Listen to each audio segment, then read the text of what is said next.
নমস্কাৰ বন্ধু বান্ধৱীসকল, আজি অন্য এটা ভিডিঅ'লৈ আপোনালোকক স্বাগতম জনাইছোঁ। যদিও ভিডিঅ'টো ভাল লাগে তেনেহ'লে লাইক, কমেণ্ট, শ্বেয়াৰ আৰু চেনেলটো যদি নতুনকৈ আহিছে চেনেলটো ছাবস্ক্ৰাইব কৰি দিব। ধন্যবাদ। আহক ভিডিঅ'টো আৰম্ভ কৰোঁ। আমাৰ ফাৰ্ষ্ট কুৱেশ্যনটো হৈছে টকিঅ' অলিম্পিকত ভাৰতৰ স্থান কিমান? ইয়াৰ শুদ্ধ উত্তৰটো হৈছে অপশ্যন ডি 48 নম্বৰ। নেক্সট কুৱেশ্যনটো হৈছে পৃথিৱীৰ প্ৰথম ধৰ্ম কি আছিল? ইয়াৰ শুদ্ধ উত্তৰটো হৈছে অপশ্যন ডি সনাতন ধৰ্ম।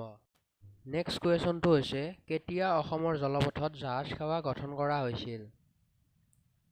ইয়াৰ শুদ্ধ উত্তৰটো হৈছে অপশ্যন এ 1847 চনত। নেক্সট কুৱেশ্যনটো হৈছে অসম ছাত্ৰ সন্মিলন কেতিয়া গঠন কৰা হৈছিল? ইয়াৰ শুদ্ধ উত্তৰটো হৈছে অপশ্যন এ 1916 চনত।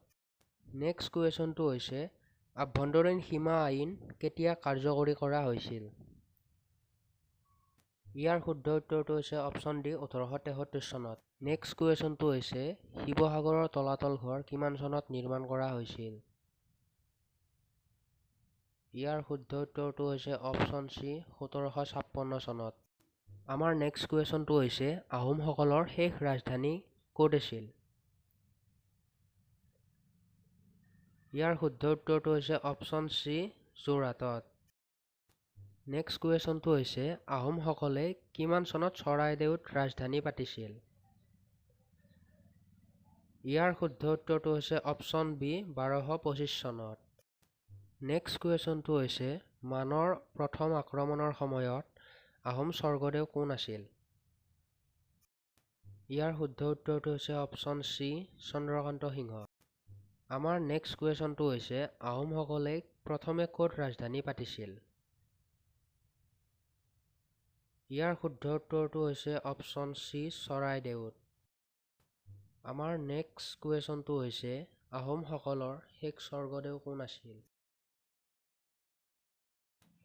ইয়াৰ শুদ্ধ উত্তৰটো হৈছে অপশ্যন বি পুৰন্দৰ সিংহ। আমাৰ নেক্সট কুৱেশ্যনটো হৈছে প্ৰথম আহোম বৰবৰুৱা কোন আছিল? ইয়াৰ শুদ্ধ উত্তৰটো হৈছে option A Momai Tamuli. Hello' বন্ধু বান্ধৱীসকল, আজিৰ ভিডিঅ'টোত এইখিনিয়ে আছিল। যদিও ভিডিঅ'টো চাই ভাল পালে তেনেহ'লে লাইক, কমেণ্ট, শ্বেয়াৰ আৰু চেনেলটোত যদি নতুনকৈ আহিছে তেনেহ'লে চেনেলটো ছাবস্ক্ৰাইব কৰি দিব। ধন্যবাদ।